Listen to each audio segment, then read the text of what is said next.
চোখের গুনাহ করলে আল্লাহ রাব্বুল আলামিন বান্দাকে দুনিয়াতে 5টা আযাব দেয়, যে আযাবগুলো বান্দা ফেস করে এবং এই আযাবগুলোর কারণে তার পুরো জীবনটা ধ্বংসের দ্বার প্রান্তে পৌঁছে যায়। এবং চোখের গুনাহটা হচ্ছে এমন একটা মারাত্মক বড় গুনাহ বর্তমানে জেনারেশনের কাছে। চোখের গুনাহ করি না আমরা এমন যুবক, এমন মানুষ, এমন নারী পাওয়া বড্ড মুশকিল। কারণ এখন সোশ্যাল মিডিয়ার যুগ, বাহিরে নগ্নতার সময় চলছে। ফেসবুকে ঢুকলে নগ্নতা, বাহিরে গেলেও নগ্নতা। যেখানে আপনি যাবেন দেখবেন অশ্লীলতার একটা সয়লাভ ঘটে গিয়েছে। যদি আপনি চোখের গুনাহ করেন, like you watch pornography and you watch blue films or Hindi cinema, আপনি চোখের গুনাহ করছেন, চোখের পাপ করছেন। আপনি যদি ব্লু ফিল্ম দেখেন, অশ্লীল ভিডিও দেখেন, খারাপ কোনো বাজে জিনিস দেখেন যেটা ইসলাম নিষেধ করেছে, আপনার জীবনের সর্বপ্রথম যে আযাব আপনি ফেস করবেন সেটা হচ্ছে there will be no barakah in your রিজিক। আপনার জীবনের যে রিজিক আছে, আয়ের যে বরকত আছে, যে সোর্স আছে, এখানে আপনি বরকত খুঁজে পাবেন না। মনে রাখবেন, বরকত মানে হচ্ছে টাকা আমার ইনকাম কম হতে পারে, বাট এটা লং লাস্ট হবে, এটার একটা বরকত থাকবে, এটার একটা সৌন্দর্য থাকবে। অনেকে দেখবেন 10 লাখ টাকা ইনকাম করে, বাট 10 দিনে শেষ হয়ে যায়। অনেকে 10,000 টাকা ইনকাম করে, বাট মাস শেষে সেভিং থাকে, সেভিংস করতে পারে তারা। তাহলে বোঝা গেল 10 লাখ টাকা যদি বরকত না থাকে তার কোনো দাম নাই, বাট 10,000 টাকা যদি বরকত থাকে এটার দাম আছে না নাই? বরকত এটা হচ্ছে it's like a blessing in your life. আমাদের জীবনে বরকতটা হচ্ছে একটা নিয়ামত। আর হাদিসে এসেছে ইযা কুনতা ফি নিয়ামাতিন, যখন তুমি কোনো নিয়ামতে আছো, আল্লাহ তোমায় কোনো নিয়ামত দিয়েছে, এটার কদর তুমি করতে শেখো। যদি তুমি গুনাহ করতে থাকো, মাথায় রেখো ফাইন্না যুনুব তাজিলুন নিয়াম, তোমার জীবনের গুনাহ, অন্যায় তোমাকে সমস্ত নিয়ামত থেকে দূরে সরিয়ে দিবে। তাহলে চোখের গুনাহ হচ্ছে একটা অন্যায়, আর রিজিক হচ্ছে একটা নিয়ামত। যে অন্যায় করে, গুনাহ করে, তার নিয়ামত আল্লাহ তাআলা ছিনিয়ে নেয়, কেড়ে নেয়। 2 নাম্বার, কোন বান্দা যদি চোখের অন্যায় করে, তার 2 নাম্বার আযাব হচ্ছে তার জীবনে ভালো কাজে কোনো বরকত থাকবে না, ভালো কাজে কোনো মন থাকবে না, কোনো ইন্টারেস্ট থাকবে না। কাজ করবে ভালো, বাট কোনো ইন্টারেস্ট থাকবে না। এটা একটু ভালো করে বোঝাবার ট্রাই করি। ইন্টারেস্ট বলতে শান্তি, ভালো কাজের একটা মানসিক শান্তি আছে না নাই? আচ্ছা, মনে করেন আপনার বয়স যখন মাত্র 7-8, তখন দেখবেন, খেয়াল করবেন যে বাচ্চারা খুব দৌড়ে দৌড়ে মক্তবে যায়, সিবারা পড়তে চায়, আলিফ বাতা খুব শখ করে পড়ে, সূরা মুখস্থ করলে সবাইকে শোনায় বেড়ায়। কারণ তার জীবনে কোনো গুনাহ আজ পর্যন্ত সে করে নাই, তাই তার ভালো কাজে একটা মনোযোগ আছে। এই যে ছোট্ট বাচ্চারা হাফেজ হয়ে যায় অল্প বয়সে, কেন? তাদের ভেতরে একটা কাজের শান্তি আছে, আল্লাহ নিয়ামতটা দিয়েছে। কেন? সে এখনো চোখের গুনাহ বোঝে না, হাতের গুনাহ বোঝে না, কোনো গুনাহ সে বোঝে না, তাই তার ভালো কাজে একটা বরকত আছে না নাই? আর একটা কথা মাথায় রাখবেন, যখন আপনি চোখের গুনাহ করতে থাকেন, আপনার ভালো কাজে মনোযোগ বা ইন্টারেস্ট কেন থাকে না? এর কারণটা হচ্ছে এই, মাথায় রাখবেন, যে ব্যক্তি হারাম কাজ করতেই থাকে, একটা পর্যায়ে গিয়ে তার হৃদয়টা শক্ত হয়ে যায়, ফলে তার কাছে গুনাহ আর গুনাহ মনে হয় না। গুনাহ করে, বাট গুনাহ করে যে একটা রিয়েলাইজেশন আছে, একটা অনুধাবন আছে, এটা আর থাকে না। ফলে তার অন্তরটা শক্ত হয়ে যায়, আর যার অন্তর শক্ত হয়ে যায়, তার ভালো কাজে কোনো ইন্টারেস্ট থাকতে পারে। তাহলে বোঝা গেল, আপনি যদি চোখের গুনাহ করতেই থাকেন, আপনার যে ভালো কাজে একটা আগ্রহ, এটা কমে যাবে। যদি আপনি চোখের গুনাহ করতেই থাকেন, যদি এরকম চলতেই থাকে, চোখের গুনাহ হতেই থাকে, গ্রাজুয়ালি আপনার যে মেমোরি লেভেল, আপনার যে স্মরণ শক্তি, এটা আপনার স্মরণ শক্তিকে কমায় দিবে। আপনার স্মরণ শক্তি যদি আগে ছিল 100%, এটা লো হতে হতে 10%-এও আসতে পারে। এবং হাদিস তো তাই বলে, যখন কোনো মানুষ চোখ দিয়ে গুনাহ করে, চোখ দিয়ে বাজে অশ্লীল ভিডিও বা বাজে জিনিস দেখে, যেটা ইসলাম পরিপূর্ণ নিষেধ করেছে, আল্লাহ রাব্বুল আলামিন তার ব্রেনের যে অ্যাক্টিভিটি লেভেল, এটাকে লো করে দেয়। আপনি দেখবেন একজন বাচ্চা যার বয়স 8 থেকে 9, অনেক ইতিহাস আছে এরকম, কোন বাচ্চা 30 দিনে হাফেজ হয়ে গেছে, কোন বাচ্চা 15 দিনে হাফেজ হয়ে গেছে, কোন বাচ্চা 1 মাসে হাফেজ হয়ে গেছে, কোন বাচ্চা 1.5 মাসে হাফেজ হয়ে গিয়েছে। এরকম নিউজ বাংলাদেশ সহ গোটা বিশ্বে আছে না নাই?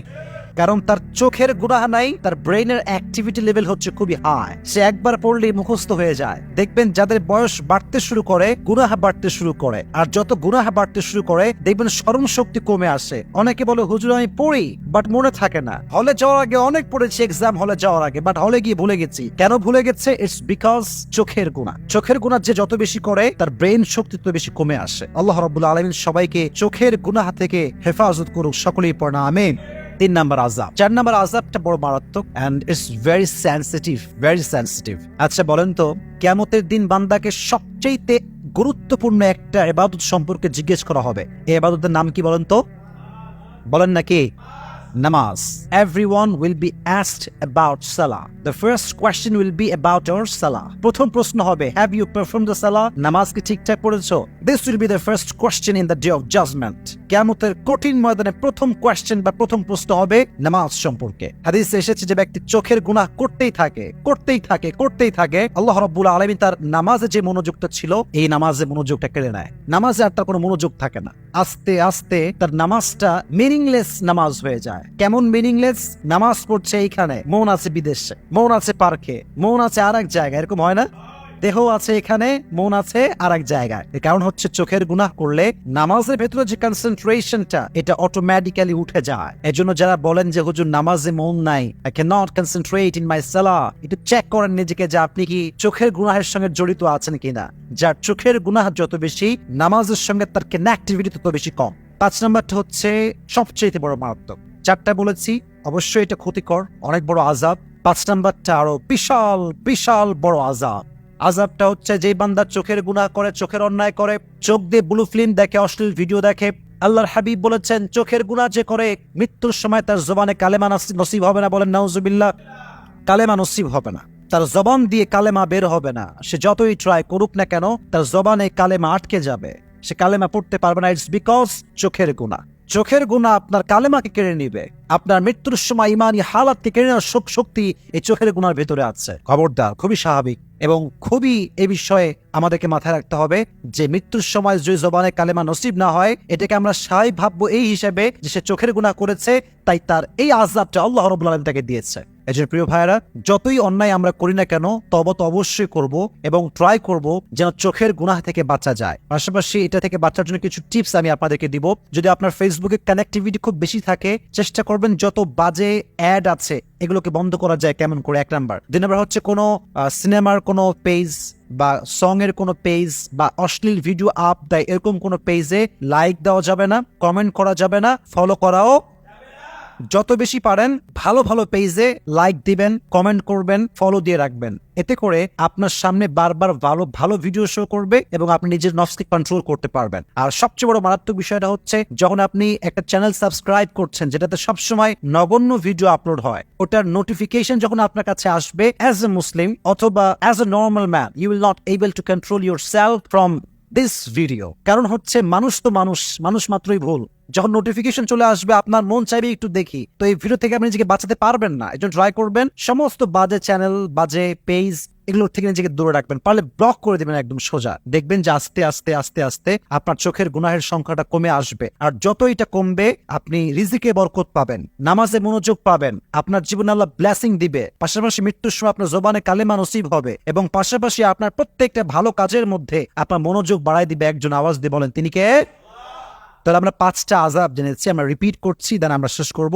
1, যে ব্যক্তি চোখের গুনাহ করবে তার জীবনে there will be no Baraka in his রিজিক, তার রিজিকে কোনো বরকত থাকবে না। 1 নাম্বার বলেন, রিজিকে কোনো বরকত থাকবে না, নাম্বার 1। নাম্বার 2, যে আযাবটা তার হবে সেটা হচ্ছে ভালো কাজে তার কোনো ইন্টারেস্ট থাকবে না। এর কারণ হচ্ছে তার অন্তরটা আস্তে আস্তে শক্ত হয়ে যায়, ফলে তার ভালো কাজে কোনো আগ্রহ আর থাকে না। 3 নাম্বার হচ্ছে তার স্মরণ শক্তি কমে আসে, দিন দিন তার স্মরণ শক্তি যা ছিল এটা পার্সেন্টেজ কমে যায়। 4 নাম্বারটা হচ্ছে তার ইবাদত, সবচেয়ে গুরুত্বপূর্ণ ইবাদত নামাজ তার কোনো মনোযোগ থাকে না। এবং সর্বশেষ হচ্ছে যে চোখের পাপ করতে থাকে, অন্যায় করতে থাকে, আল্লাহ রাব্বুল আলামিন তার জবান থেকে মৃত্যুর সময় কালেমাকে কেড়ে নেয়। আল্লাহ রাব্বুল আলামিন সবাইকে এই চোখের গুনাহ থেকে হেফাজত করুক, সকলেই পড়ে আমিন।